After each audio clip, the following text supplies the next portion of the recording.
ផ្លូវមានកពើបងឥឡូវផ្លូវកន្លែងដើមដូងហ្នឹងផ្លូវស្រួលបងតែខ្ញុំអត់ទៅផ្លូវហ្នឹងឯងខ្ញុំទៅផ្លូវត្រង់បងនេះទៅផ្លូវត្រង់ហ្នឹងផ្លូវកពើបាទផ្លូវមានកពើអញ្ចឹងខ្ញុំនឹងធ្វើចលែងទៅផ្លូវមានកពើ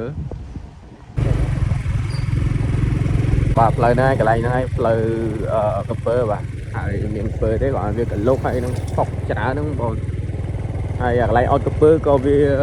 នេះដែរបងប្អូនក៏វាកលុកច្រើនដែរកលុកហើយ